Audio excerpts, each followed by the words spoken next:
Welcome to a Steeler Thoughts and Chief Feelings film review. I'm Ajay, and this video is going to be reviewing plays from the Steelers' Week 1 victory in Atlanta. We've got several plays here that we're excited to talk to you about, so let's get started. To set the scene here, our first play, the game is 3-3. Both teams have had a drive and kicked field goals, and the Falcons now have the ball with 2nd and 1 just inside their own 40-yard line. Kirk Cousins here is in like a pistol set in 21 personnel, meaning he's got 2 running backs and he's got 1 tight end. That's Kyle Pitts over there. He then has 2 wide receivers. Drake London's over here. Darnell Mooney's over here. The Steelers are in a little more traditional of a 3-4 lineup. We talked in an earlier video in the preseason about how sometimes they've had 2 interior linemen and then their edges. This time they've got 3 interior linemen. They've got Larry Ogunjobi, Keanu Benton, and Cam Heyward. And then they've got TJ Watt out here and Alex Highsmith out here. They've got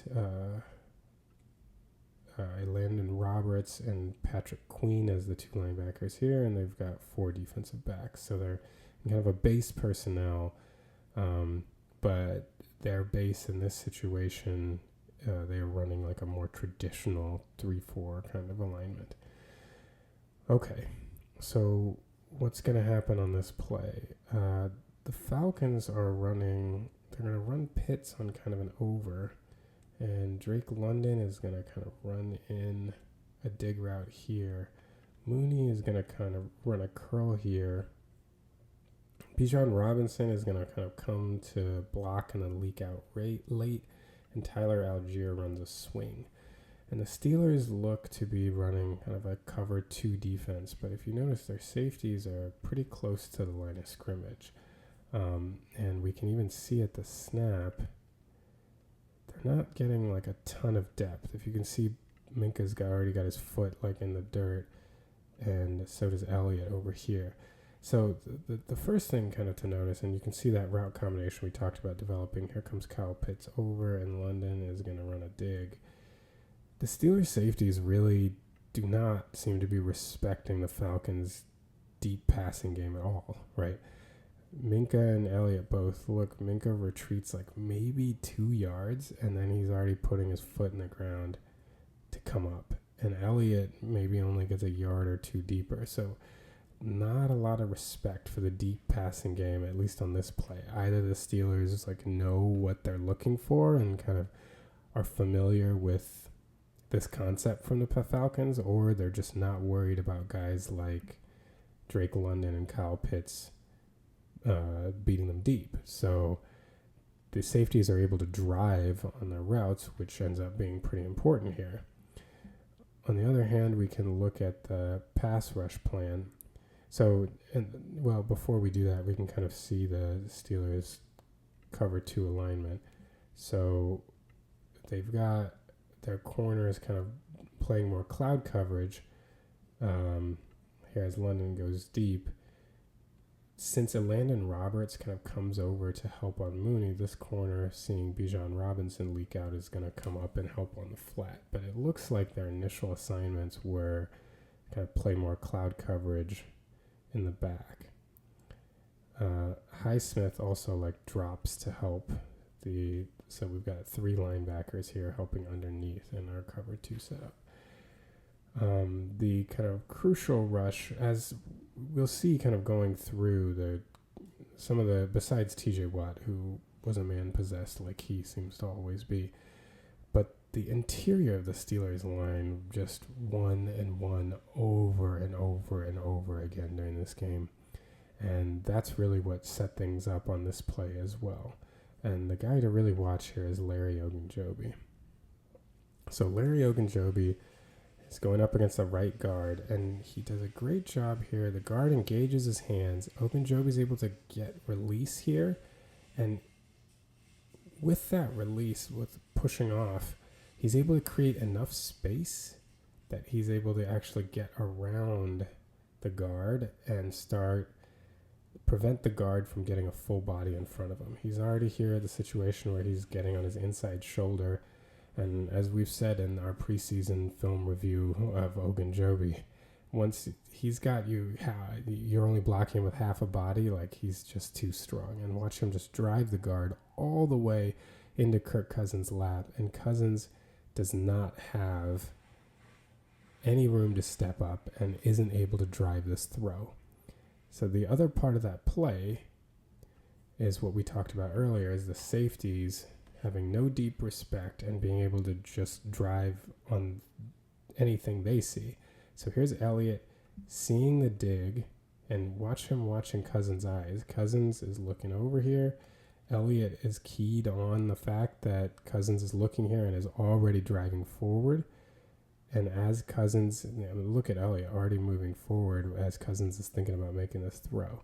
Like he's right there. Cousins has kind of completely telegraphed that he's going to throw this ball. Elliott's reading him the whole way.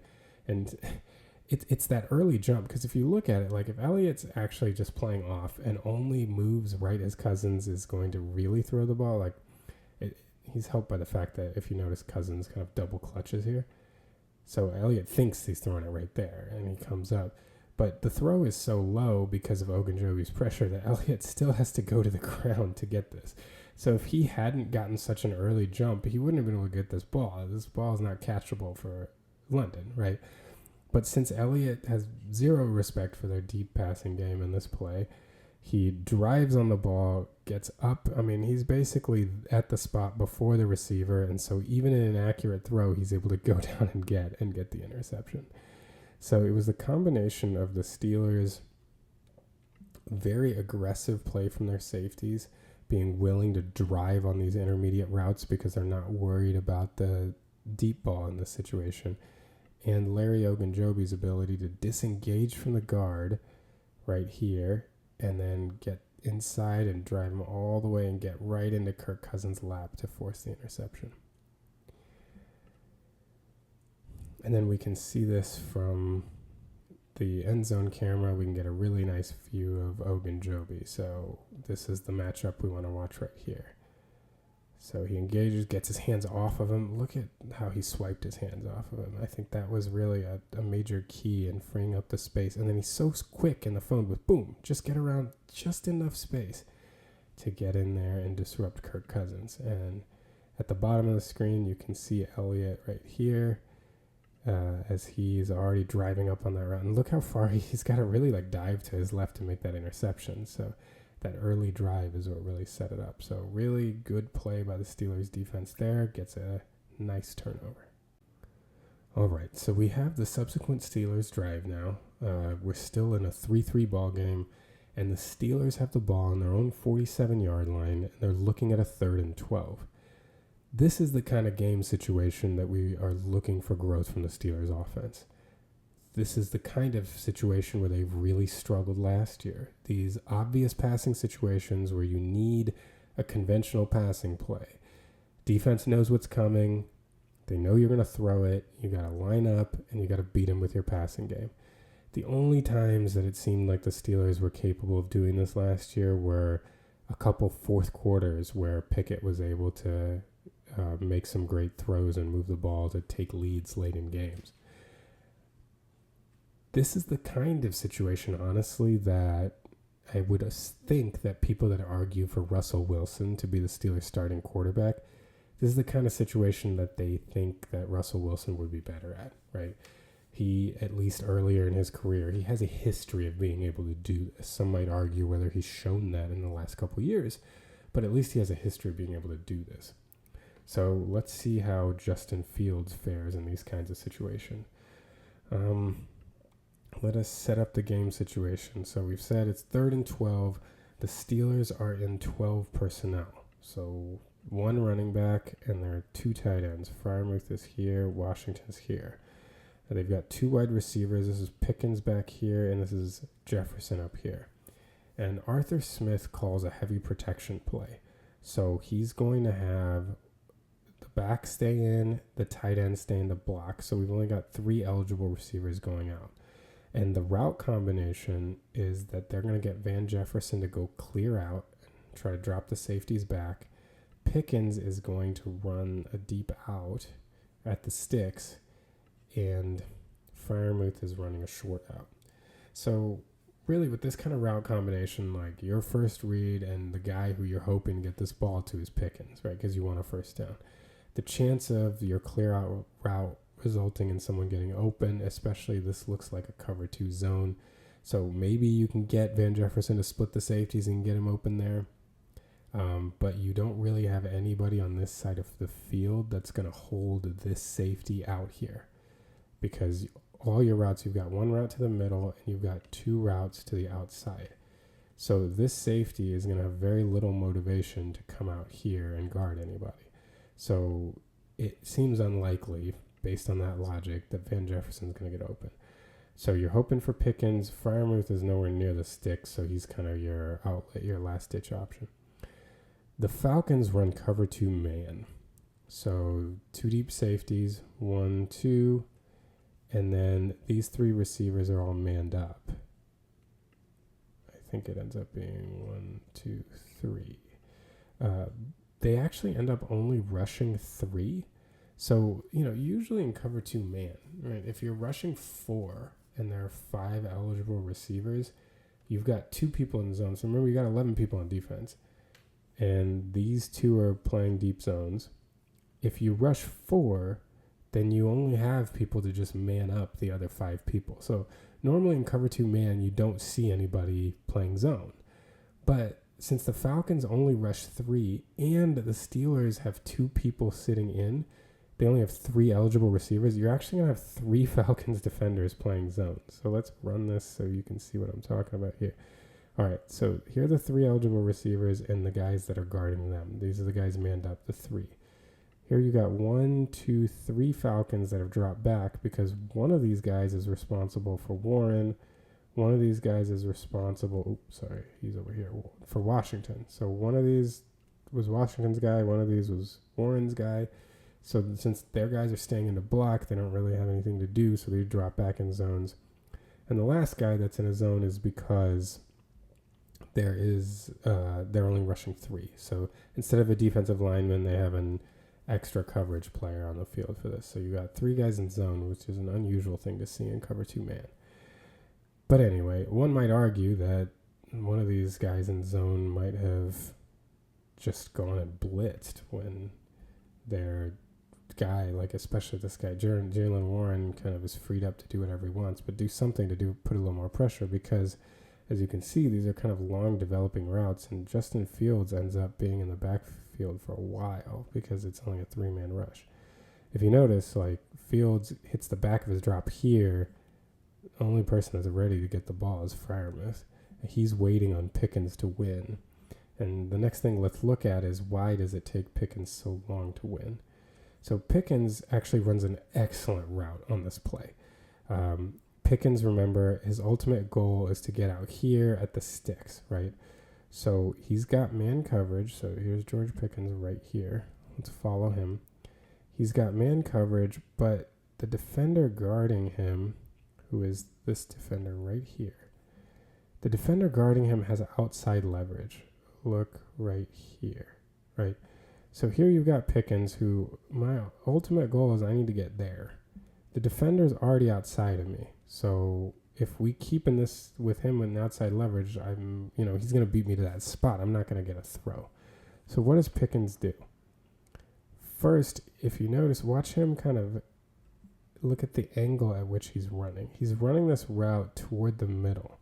So he's trying to set up this defender to commit a little bit in toward the middle, because right now the defender's got the position. You don't want to let him know where you're going to go, because he's in perfect position for that if you're going to go outside. So Pickens sets him up to the middle. Then here's the hard fake. So try to get him to turn and commit as much to the middle as possible. Then here comes hard fake, and then he's so physical. Look at him use physicality at that point to get off. This is Ajay who's one of the best corners in the league.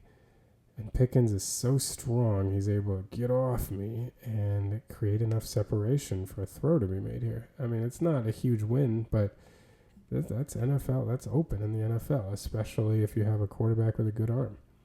So, and that takes a little bit of time. So if you look down back at Fields, he hits the back of his drop. Pickens is still there. So he has to hitch, and then throw. So, this was he really had to hold that ball for a long time. So it worked very much in their favor that the Falcons decided to only have these three guys rush.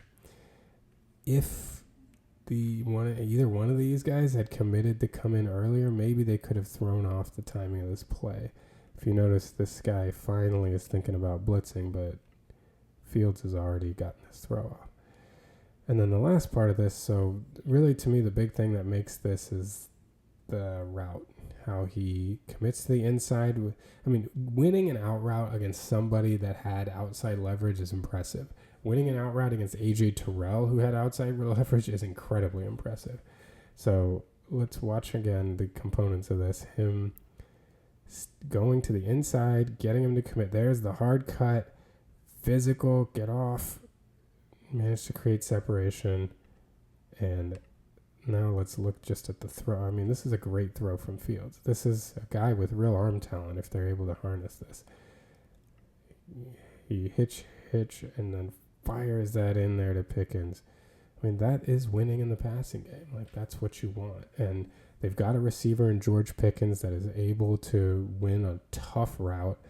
And Fields was able to kind of stick with him. It helps, right, from a mental aspect if your number one guy, your number one read wins. And he held it a while. That was kind of the only place for him to go. And I think, people talking about this game might say that's this kind of thematic of this game. This isn't a play where Fields has to make a lot of decisions, right? We talked about Jefferson's running a clear out and Freiermuth is short of the stick. So unless there's just nothing here and he has to think about a clear out, remember, as we said, the safety is cheating this way. He's got nothing to do over here.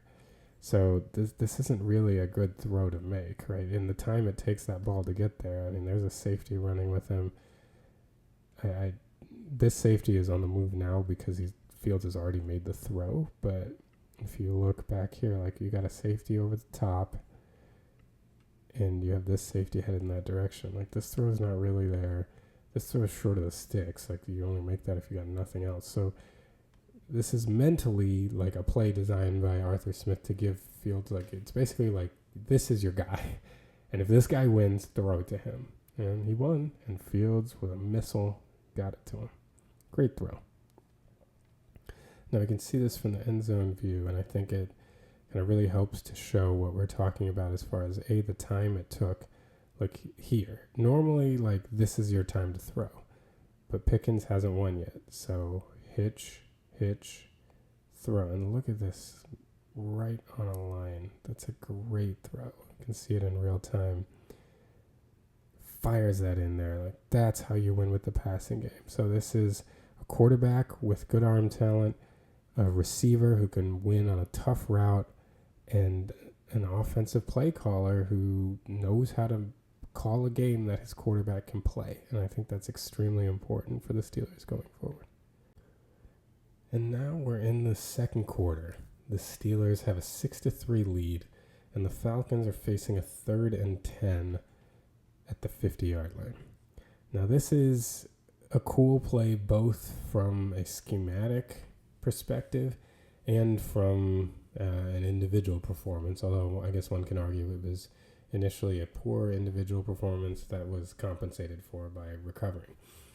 But let's look at this play. The Falcons here are in 11 personnel. They've got I should talk about the running back first. It's Bijan Robinson, so that's the first one in the 11, and the other is the tight end, Kyle Pitts, and they've got 3 wide receivers, 1, 2, 3. And they run a fairly kind of aggressive route combination on 3rd and 10. Here comes Robinson back in. So they're basically, they need the 40, but they run kind of these deep. They've got double digs over here, and then they've got Mooney running an out route here, significantly past the sticks. And the Steelers run a very, very cool coverage. So here, if you see, they kind of look like this safety could be buzzing down and we could be having a cover 1 situation here. But they are both deep, so it's also possible that it's cover 2. So let's watch, and the safeties, they actually rotate. Minka comes down, and that's KZ in the back, and so they switch spots. So you go from like, okay, is this a cover 2 alignment, to right here, it's like, oh, this looks like cover 1. That Minka's going to rob, KZ will be back, but they actually rotate all the way around. So it looks like, okay, it's cover 2 again. They're just on different sides, right? No, it's not cover 2. What they're actually running is an invert cover 3. So what they're having is Donte Jackson is coming back. I think this is Corey Trice is coming back.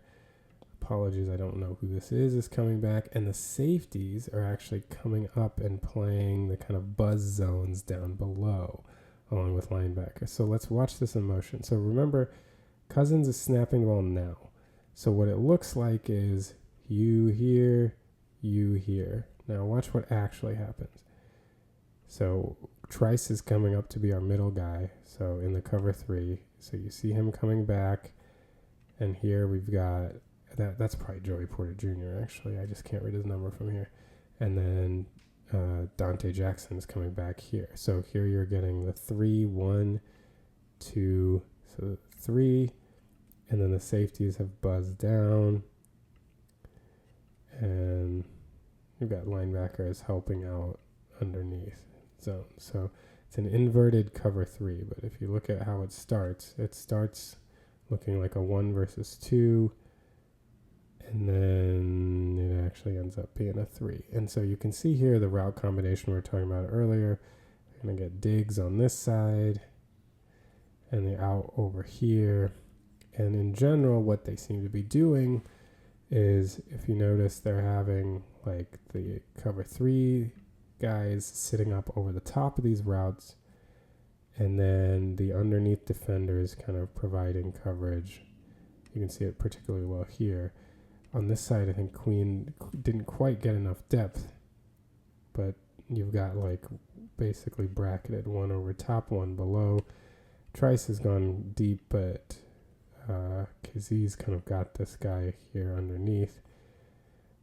Now on the far side, or the near side for us, so the left side for Kirk Cousins, Jackson, I think the idea is to kind of have him be up high and Queen low, and for whatever reason Jackson doesn't kind of maintain his depth here. I don't know if he thinks that he's going to go in, but Jackson, while doing a good job of kind of staying up over the top, then loses Mooney right there, and suddenly nobody over the top. Maybe part of the reason is that the underneath defender is so far underneath that he's not really a factor here.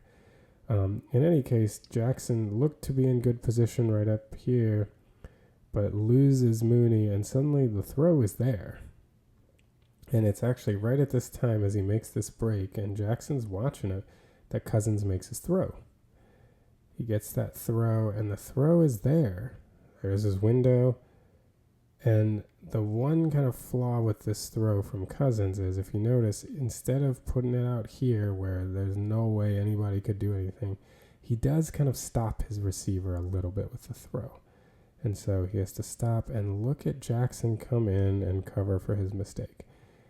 He comes right in, and he actually just gets a tiny deflection on the ball. It's hard to see from this camera angle, but on the replays that they gave during the game, you could see it took a little deflection off his hand, which made it hard for Mooney to follow the path of the ball, and that's what led to what looks from this view like a drop. And we can kind of see Jackson's action here as Cousins throws it. And if you notice what we were talking about, see how the ball stops Mooney. If Cousins puts this throw out here, there's no way Jackson can get a hand on it.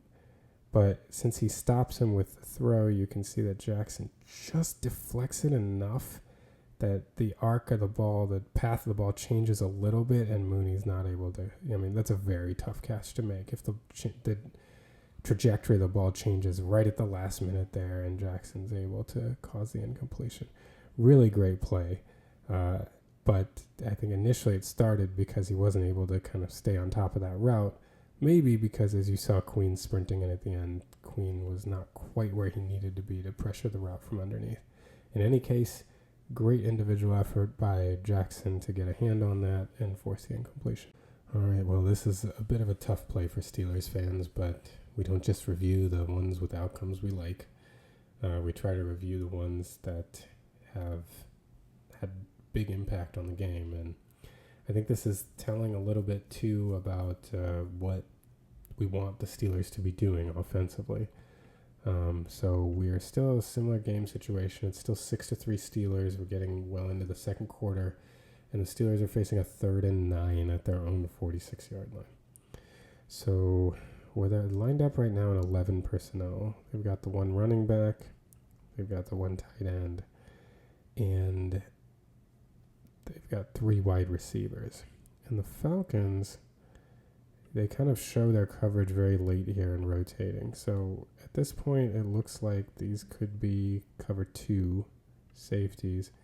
But you see this safety now rotating to man up in the slot. So this is starting to look like a single high coverage. So the one thing to kind of note is that they look like single high, but they've got 5 on the line. So if all 5 of these people come, then you don't really have a robber zone defender, right? Because this guy's taking this guy here, this guy here, this guy here. He's your single high, and the middle linebacker is going to take the running back. So what they actually end up doing is they drop Matthew Judon. So they only send 4. So Judon looks to be the underneath zone defender because it looks like 44 here. Their middle linebacker is that guy from Montana State. I think his name's Troy Edwards, maybe. Apologies if I got your name wrong. He's got Jalen Warren. And then let's look at what the Steelers are doing route-wise. So they actually are running kind of 3 hitches, and they're sending Pickens long on a 9 route. And this is what you want from the Steelers. It's one of those where it's like, okay, if they're going to have single high, and especially the safety, look where the safety started. It's much closer to the right hash than the left hash, and Pickens is all the way out over left. I mean, this is what, again, easy reads for Fields, right? You've got Pickens one-on-one, even though it's against Ajay Terrell, and you've got a single high safety, just throw it to Pickens. And that's what he does. This is exactly what you want Fields to do, and he can make these throws.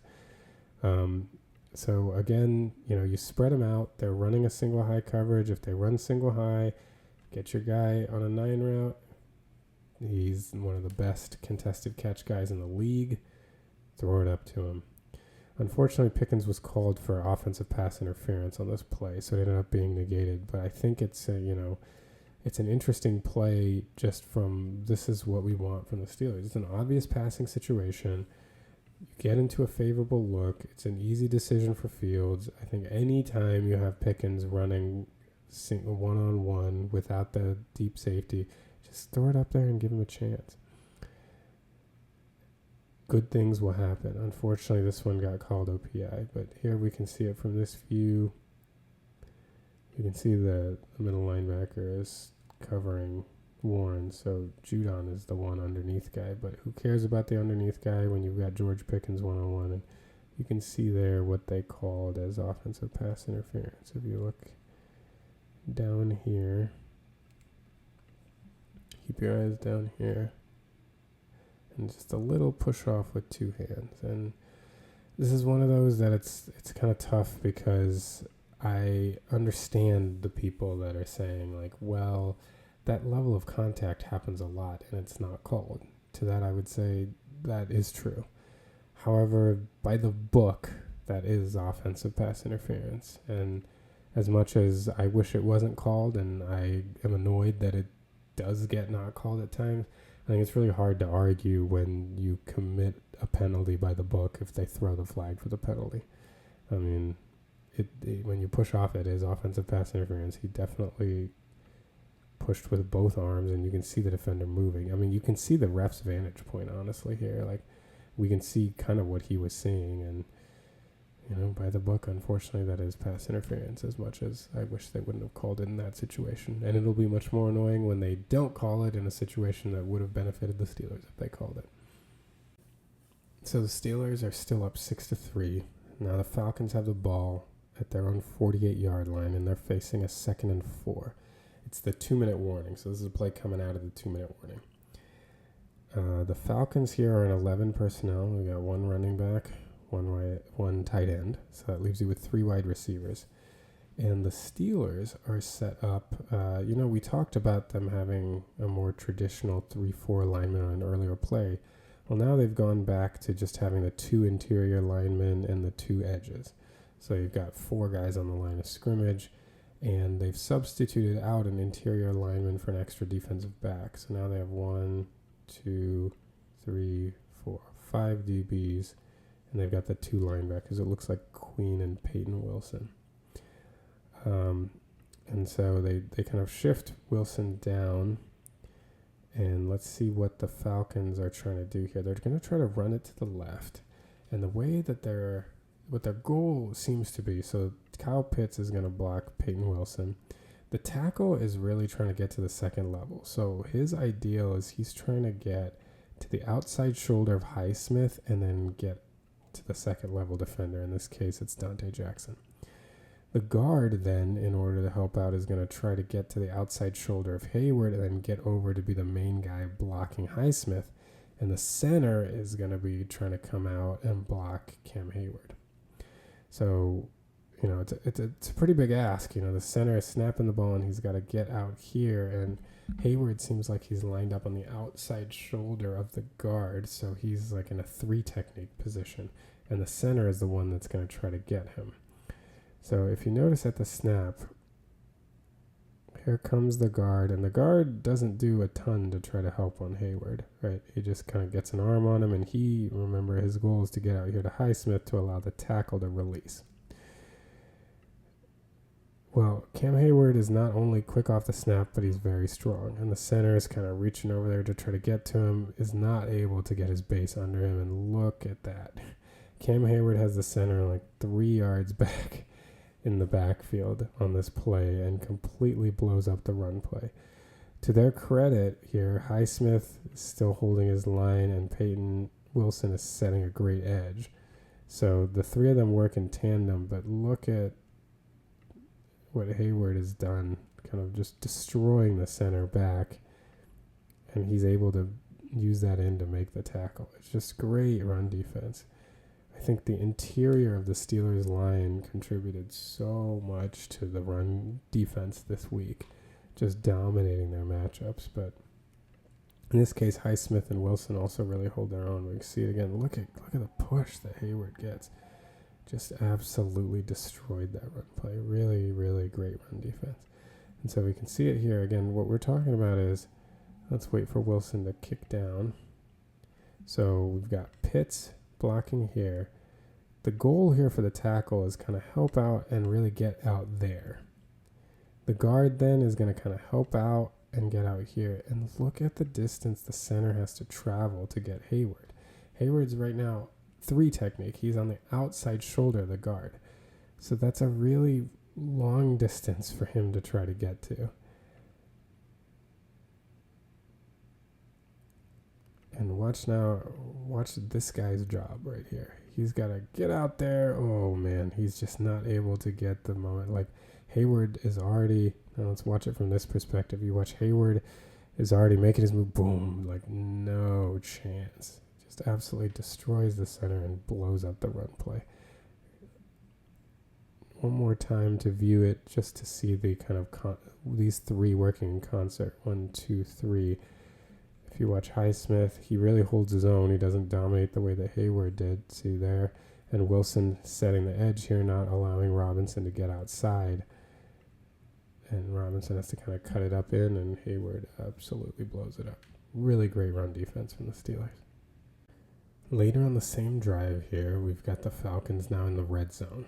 This, if you all recall, was soon after the play where TJ Watt got a strip sack and was called for being offsides when it really seems like he just got a good jump and may not have actually been in the neutral zone before the ball was snapped, but it was called offsides and the play was overturned. Now the Falcons with the ball, and let's see their alignment here. They're in 11 personnel. We've got the running back here. We've got Kyle Pitts, the tight end here. And the Steelers are here in the red zone going to run a cover 3. They're going to basically have 3 deep in the end zone and have everybody else covering underneath. And the Falcons are going to really try to spread that zone out. If you see, they've got London going to hang in the end zone. Mooney's coming across the middle. This receiver is kind of sitting in this zone, and Kyle Pitts is going over to the corner.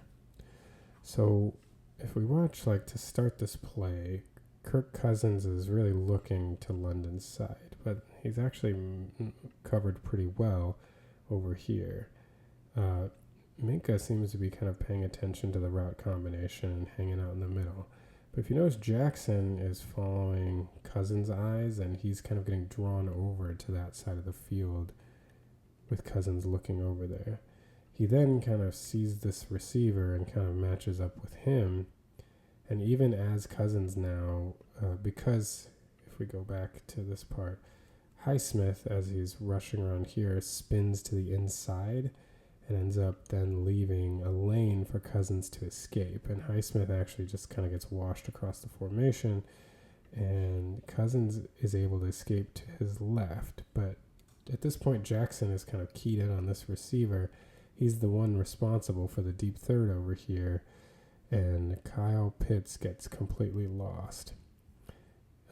Typically, when you have guys back in zone, you're doing what Minka's doing, and you're kind of watching the quarterback. So as he kind of looks here, you drift a little bit here. But then when you get in this scenario where, okay, now Cousins is clearly escaping out this way, if you're watching the quarterback, you want to make sure that you're not giving up anything toward that side where he's looking. And you can actually see Minka doing that.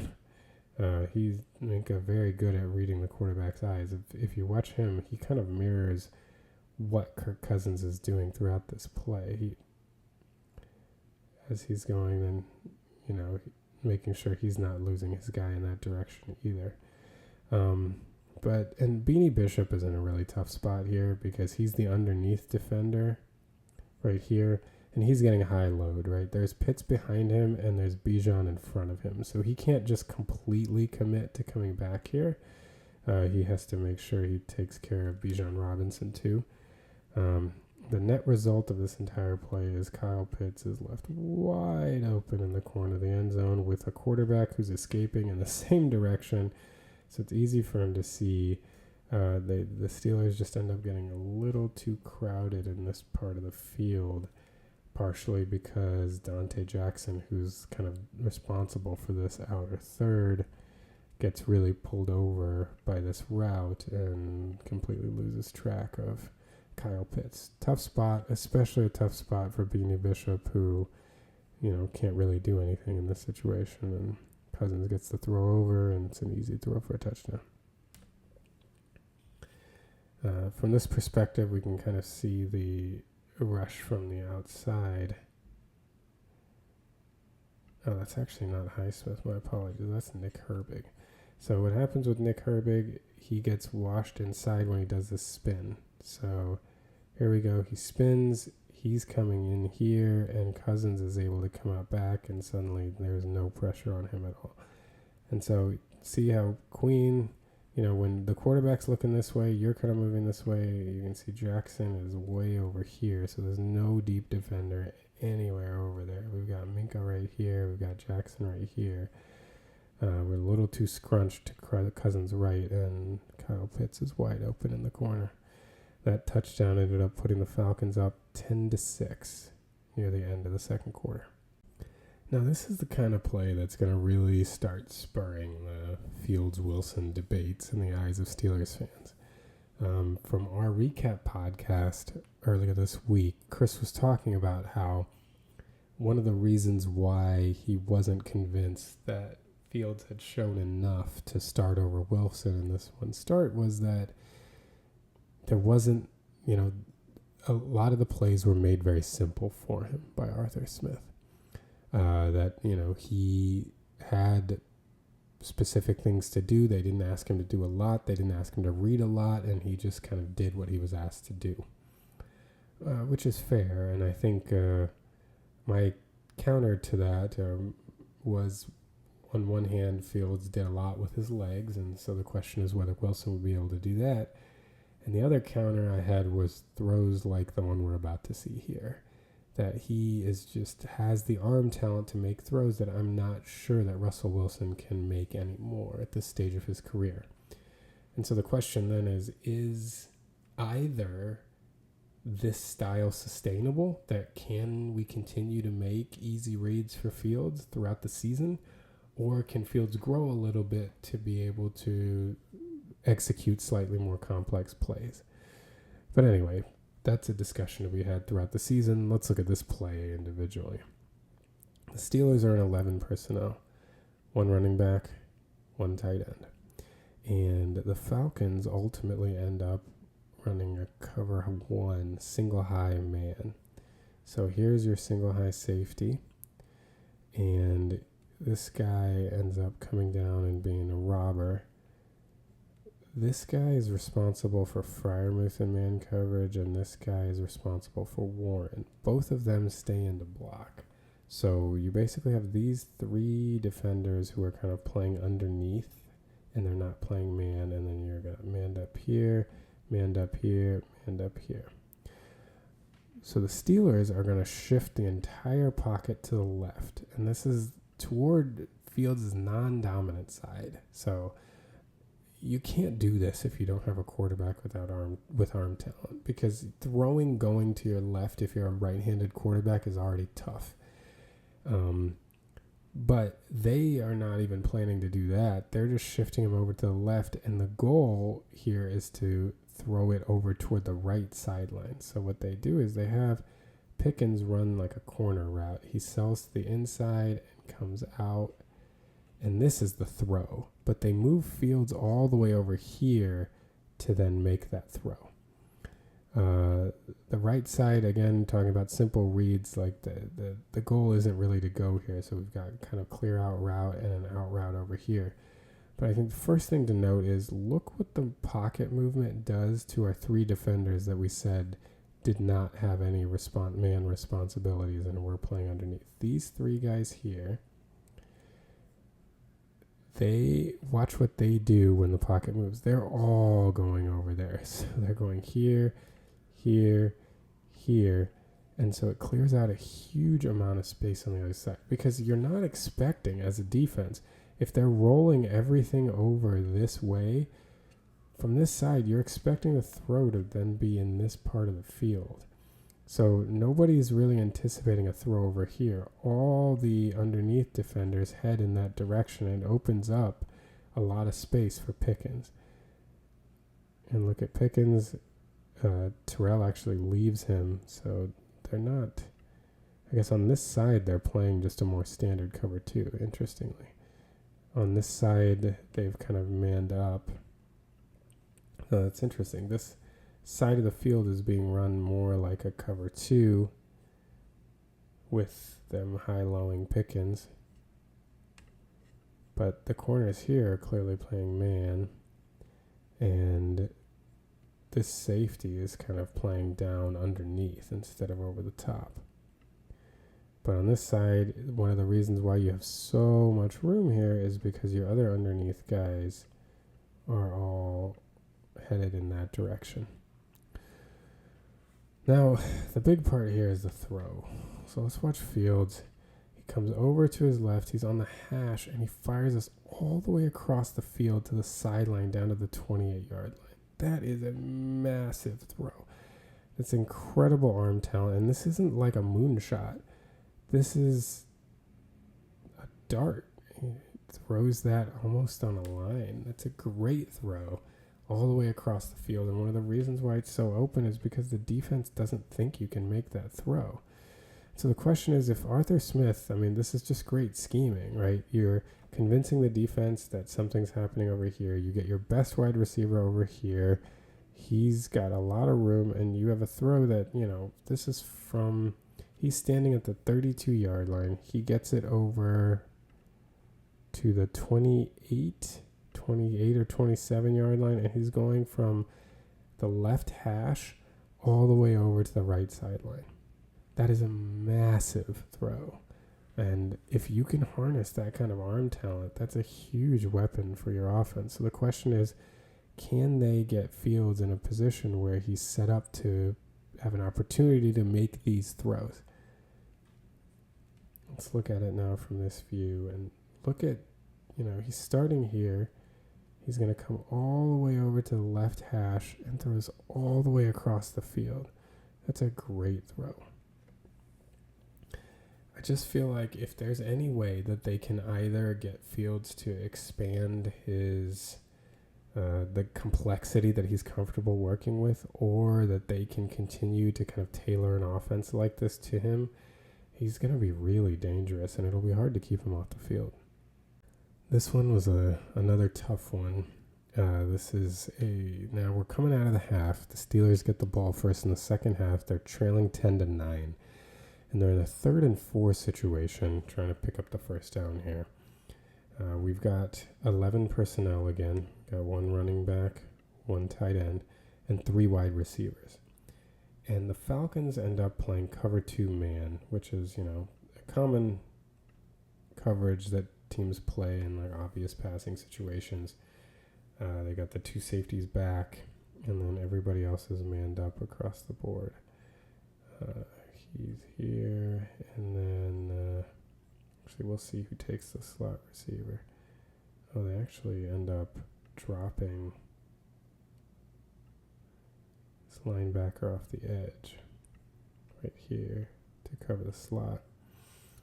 But in any case, this is, you're looking to gain 4 yards. It's got to have it. And there are a couple things to kind of critique on this play. So if we want to just watch it through once to see the result of the play. Right here, so we've got 2 kind of guys sitting at the sticks and 2 guys running deeper, like more clear out routes. And Justin Fields over here gets sacked by Grady Jarrett, who gets around. So then looking at what could have happened. So Fields gets the ball. He's at the back of his drop. Here he looks like he's starting to look to his left first at this route, which seems pretty well covered underneath. He's looking for Pickens right there. They've got an angle. But then coming back over to his right, he's got Freiermuth right there. Like, what I feel like is you got to throw this ball. Like, there it is right there. He's got the defender on the inside. There is this much room, you don't have if you don't want to put it on him because you're worried about him driving on the ball, just set this a little to his outside. You've got the arm talent, like throw that. That's a first down. I really do feel like Fields has got to make this throw right here. Like, you got to make that throw. It's 3rd and 4. He's right at the sticks. He's breaking outside. He's got the defender underneath. This other guy's clearing out. Just make that throw. That's my first critique, is that I feel like this ball, he's still looking over at Pickens. He comes off of him right there. Throw that right now. That's a first down. But he doesn't throw it right then. And then Grady Jarrett comes free. And then to kind of see what's going on with Grady Jarrett coming free. So I am not admittedly an expert in offensive line play, so I'm happy to be corrected if I'm wrong here, but unfortunately this to me seems like the fault of Broderick Jones. So Judon's rushing off the edge, and Jarrett is coming in at the guard, James Daniels. And so initially Daniels kind of blocks him, and Broderick is taking Matthew Judon. But then they do a late stunt. So Judon is going to come inside and Jarrett is going to come outside. And to me, what seems wrong with this, and again, someone can tell me, is these two, Broderick is not at all in concert with James Daniels. Like, ideally, they are shoulder to shoulder, so that, because what happens here is when Jarrett stunts over, in most situations that I have seen with offensive line play, when you run a stunt like this, you pass off the responsibility. So the end comes in, the tackle comes out, and the offensive tackle then picks up the outside guy, and the guard picks up the inside guy. But since Broderick Jones is so far out in front here, when Daniels was back here, Grady Jarrett can just sneak right behind him, and there's no one to block him. I honestly can't say that I've seen that happen before, and I've got to think that that's a problem with Broderick Jones and his positioning. So you can see it better here, like when as the offensive line plays, look at the gap you've got here. Normally when linemen play together, there's they're forming a wall. Look at the gap here. And it's such a gap that when they decide to stunt, and this is what James Daniels is doing when they stunt, is what people usually do. This guy is coming out to the outside. You see a guy coming inside, so you switch. But they can't switch because Broderick Jones is so far in front that Grady Jarrett is able to just split it and get right to the quarterback. To me, that's got to be that Broderick Jones has got to stay a little farther back in his pass set, align with James Daniels, so if something like that happens, they're not in a situation where someone's slipping back, because they both ended up trying to take care of Judon. I don't know if Broderick even understood that the stunt was happening, but you can't be so far in front that the D tackle can just sneak right by you. I don't know. I mean, if someone understands this better than I do, let me know. But the two things, one, so you can see Fryermuth running open right here. Field looks at him there. So this is where it's like, throw that ball right now. But he holds it. Then he wants to run, but Jarrett has come through. In my estimation, that is a failure in blocking from Broderick Jones, but I'd be happy to hear other opinions or people that know more about this that can let me know. In any case, it results in a big sack and ends the drive. All right, at this point, the Steelers have kicked another field goal, and so they are up 12-10, and the Falcons are faced with a 2nd and 8 at their own 35-yard line. So the Falcons come in a bigger formation here. This is 12 personnel with 1 running back and 2 tight ends, which leaves them with 2 wide receivers. The Steelers, again, have come to their bigger alignment. They've got 3 interior guys to kind of match the bigger personnel, and they have their 2 edges out here. So this looks like a little more of a conventional 3-4. Now, the Steelers are going to run just a pretty standard cover 2 by the looks of it. And the way they're going to get there is they're going to drop Nick Herbig. He's going to cover the flat. Elandon is going to cover the flat over here. The corners, Porter, Donte Jackson, are going to play kind of cloud coverage. And here are your 2 deep safeties. And then you'll have Queen kind of handling the middle of the field. But the coverage ends up not mattering that much because the interior of the Steelers line is going to, again, have just a very, very quick win. And we're looking here at Montravius Adams, who, nice to see him again. He had some pretty fun reps in the preseason that we covered in our preseason film review. He gets a really quick win, and so does Cam Heyward at the same time. And when you get that immediate pressure from the interior, the play gets completely wrecked. So there they come and just absolutely destroy Kirk Cousins. So they both kind of make moves to their left. Adams is able to kind of wiggle around the center even before the center is able to get hands on him. He's so quick that when the center snaps the ball, he doesn't get a chance to get hands on him, and he just runs right by him. Hayward employs a nice swim move on the left guard, and boom, gets right around with a nice sack. And you can see it here in the middle. So the guys that we're looking at, Montravius Adams, he is going to get inside of that center really quickly after the snap. That's one advantage you have when you're head up over the center playing that zero technique, is that when the center has to snap the ball, so you get that split-second advantage, and he's able to just get around the center. It doesn't even look like he has to put on that much of a move as far as getting his hands off of him. He's just so quick, he gets right around him before the center even engages.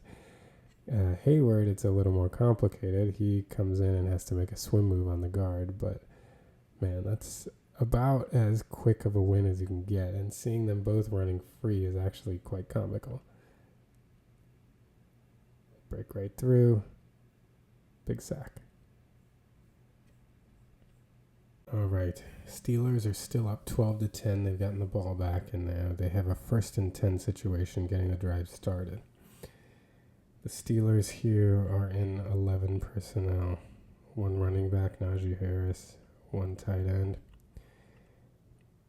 And the Falcons here are doing what they did a lot, and I think the Steelers had a great counter for it. The Falcons here are playing cover 1, single high, so this guy is going to drop back and be the single high. He's going to come down and play robber, and we've just got man across the board. He's manned up on Farmers. He is taking Najee. That's it. And so what are the Steelers doing? Well, they've got George Pickens one-on-one, and I think the Falcons really trusted Ajay Terrell, but they were like, the Steelers were like, okay, if we've got cover 1, only 1 single high, he's also shaded to the side. They ISO Pickens, right? He's the 1 receiver on this side when you have 3 eligible receivers over here. So your single high is going to be shaded a little bit over to that side to start. What do? Just send him on a go route and make it easy. Fields, throw it up to him. He's got the arm strength. It doesn't have to be a perfect throw. In this case, it certainly isn't, but you know what? He's a great receiver, and he can adjust to it. He adjusts to it, ends up being a 40-yard gain. This is the kind of stuff that if, teams are going to change things up if they keep doing this, but the Falcons, I think, were a little more confident in Ajay Terrell, but if they keep doing this is the kind of stuff that you can trust Fields to do. That it's not a hard read. You've got one-on-one with your best receiver running a go route. He's got an inside release. Fields smartly throws it to the inside. He's got an inside release. Let him go get it, and Pickens can do it. He went and got it, and he still managed to get yards after the catch on that throw. Here we can see it from the end zone view. We really have the luxury of having a receiver that it doesn't have to be perfect for him. Get that throw inside. So look at that. He's able to go make the catch, get yards after the catch. If teams are going to do this, and, they do it to teams like the Steelers that are such a threat to run the ball, if you're just going to have 1 safety out there and the Steelers alignments, it's all about these alignments matter, having 3 receivers over on this side and ISOing Pickens on this side to make sure that the safety isn't immediately shaded over on his side to start. He's able to get a nice inside release and just lay it out there. He'll make the play. And if the Steelers can keep, getting themselves in these advantageous positions, like this isn't hard for Fields from a, complex scheming standpoint. He's got that read. He looked off the safety nicely to start and then went back over there. You've got to think that Fields knows this whole time where he's going with the ball, but look at him. Great job looking to this side so the safety doesn't immediately know where he's going, then come back. He's got it. Just get it in the area. Get it inside because he had the inside release, and it wasn't a perfect throw, but he went and got it. 1st down, big gain. All right, it's still a 15-10 game. Steelers now have 4th and 1 on the Falcons 6. And I must say, I like the aggressiveness here. They decide to go for it. But as, Chris told us when, I don't remember if we said this on our recap podcast on Monday or if this was Chris saying this to me privately, but he was unhappy with the decision to sneak it because he felt like they were doing so much better when they spread the Falcons out. And that they hadn't really looked so good when they were going jumbo and trying to force things. So his view was that he didn't love the play call of the sneak. But let's talk a little bit about the execution. So here they are getting aligned, and the big thing that you always hear people say about this is low man wins, right? So you see the lineman trying to get down underneath the defensive lineman. And so you want to get low, but you want to use that low leverage to be able to move the defenders. The Steelers were not able to do that. And one of the reasons was, typically one of the big advantages you have on quarterback sneak is that you, as the offense, know when the ball's being snapped. And so you can make your push faster than the defense can because they're reacting to you. So you get that split second, that initial push, if everyone's in concert and if you know what's happening. Well, they didn't get that this time because the Falcons seemed to know exactly when they were snapping the ball. And that's a big problem when you're running a sneak. So the Steelers, they tried to get low, but the problem is you're not going to get any push when the other side knows exactly, like they're going. One might argue that the Falcons are moving faster than the Steelers are. Look at that. You can see that the center's head moving as he's snapping the ball, and the Falcons are already going, like the Steelers aren't going.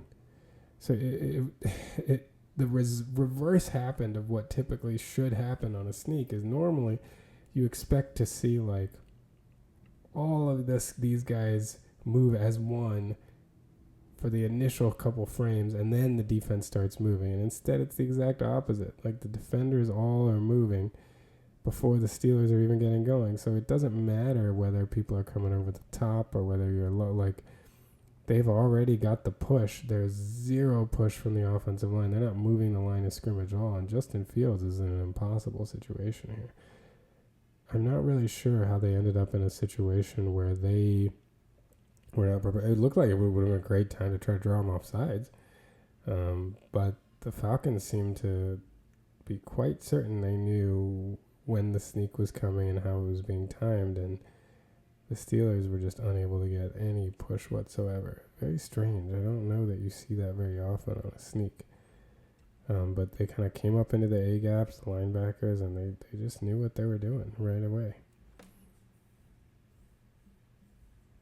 And for our final play of this film review, we've got a play that didn't technically end the game, but really essentially ended the game.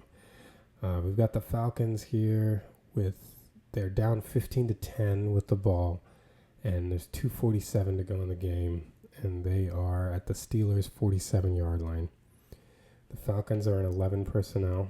We've got one running back and one tight end, and then we've got 3 wide receivers. The Steelers are using the personnel group we talked about earlier with just 2 interior guys and then 2 edges. They have 2 off-ball linebackers, which leaves them with 5 defensive backs. So what the Falcons are going to try to do, they're running London on a curl, and then they've got Pitts running out. And on this side, they've got kind of a switch release with Mooney coming inside. He's going to be headed out there. And the Steelers run a cover 3. So they got Donte Jackson back here, Minka is back here, and they got Joey Porter Jr. on this side. So you can kind of see the route combinations work here. Right there. So here's your cover 3. 1, 2, 3. And you can see your route combination. He's running the inside. Here he's coming out.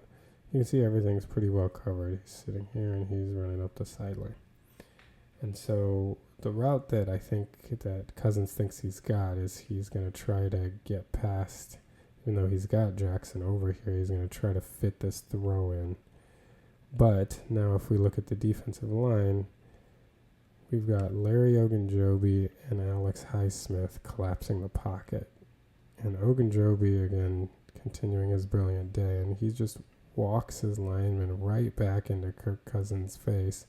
So Cousins not only can't step up, but actually gets hit when he throws.